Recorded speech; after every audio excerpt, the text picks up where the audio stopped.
ಕಾರ್ಕಳ ಹಿರ್ಗಾನ ಕ್ಷೇತ್ರದಿಂದ ಪ್ರತಿ ವರ್ಷ ನೀಡಲಾಗುವ ಕುಂದೇಶ್ವರ ಸಮ್ಮಾನ್ ಪ್ರಶಸ್ತಿಗೆ ಬಹುಮುಖ ಪ್ರತಿಭೆಯ ಯಕ್ಷಕಲಾವಿದ ರಂಗದ ಬಿರ್ಸೆ ಪ್ರಶಾಂತ್ ಸಿಕೆ ಆಯ್ಕೆಯಾಗಿದ್ದಾರೆ. ಜನವರಿ 21ರಂದು ನಡೆಯುವ ಕುಂದೇಶ್ವರ ಜಾತ್ರೆಯ ಸಂದರ್ಭದಲ್ಲಿ ಪ್ರಶಸ್ತಿ ಪ್ರದಾನ ಮಾಡಲಾಗುವುದು. ಯಕ್ಷಗಾನ ವೃತ್ತಿಪರ ಮೇಳಗಳಲ್ಲಿ ಹಾಸ್ಯ ಕಲಾವಿದರಾಗಿರುವ ಪ್ರಶಾಂತ್ ಸಿಕೆ ಅವರು ಅನೇಕ ಯಕ್ಷಗಾನ ಪ್ರಸಂಗ ತುಳು ನಾಟಕಗಳನ್ನು ರಚಿಸಿದ್ದಾರೆ. ಸಿನಿಮಾ ರಂಗದಲ್ಲಿ ದಾಖಲೆ ನಿರ್ಮಿಸಿದ ಕಾಂತಾರದಲ್ಲಿ ನಟಿಸಿದ್ದು, ಯಕ್ಷಗಾನ ಆಧಾರಿತ ವದನ ಕಲಾತ್ಮಕ ಚಿತ್ರದಲ್ಲಿ ಪ್ರಧಾನ ಭೂಮಿಕೆಯಲ್ಲಿದ್ದಾರೆ. ರಾಷ್ಟ್ರ ಪ್ರಶಸ್ತಿ ವಿಜೇತ ಪಿಂಗಾರ ಸಿನಿಮಾದಲ್ಲಿ ದೈವ ಪಾತ್ರಧಾರಿಯಾಗಿ ಅಭಿನಯಿಸಿದ್ದು, ಟಿವಿ ವಾಹಿನಿಗಳಲ್ಲಿ ಹಾಸ್ಯ ಸರಣಿಗಳು, ಯಕ್ಷರಸ ಮೊದಲಾದ ಹಾಸ್ಯ ಯಕ್ಷಗಾನ ಪ್ರಸಂಗಗಳನ್ನು ನಿರ್ದೇಶಿಸಿ ಅಭಿನಯಿಸುತ್ತಿದ್ದಾರೆ.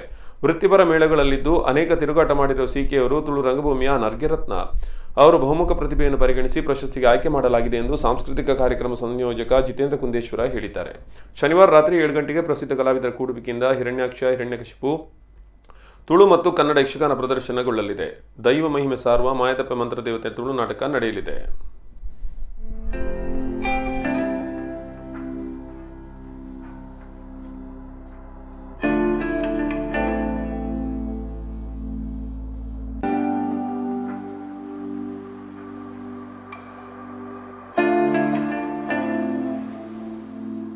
ಕಾರ್ಕಳ ಹಿರ್ಗಾನ ಶ್ರೀ ಕುಂದೇಶ್ವರ ಕ್ಷೇತ್ರ ವತಿಯಿಂದ ಪ್ರತಿ ವರ್ಷ ನೀಡಲಾಗುವಂತಹ ಶ್ರೀ ಕುಂದೇಶ್ವರ ಸಮ್ಮಾನ್ ಪ್ರಶಸ್ತಿ ಈ ಬಾರಿ ಯಕ್ಷಗಾನ ಕಲಾವಿದ, ಮೇರು ಕಲಾವಿದರಾದಂತಹ, ಪ್ರಸಂಗಕರ್ತರೂ ಆದಂತಹ, ಸಿನಿಮಾ ಕಲಾವಿದರು ಆದಂತಹ, ಕಿರುತೆರೆಯ ಕಲಾವಿದರಾದಂತಹ, ನಾಟಕ ರಚನೆಕಾರರು, ಪ್ರಸಂಗಕರ್ತರು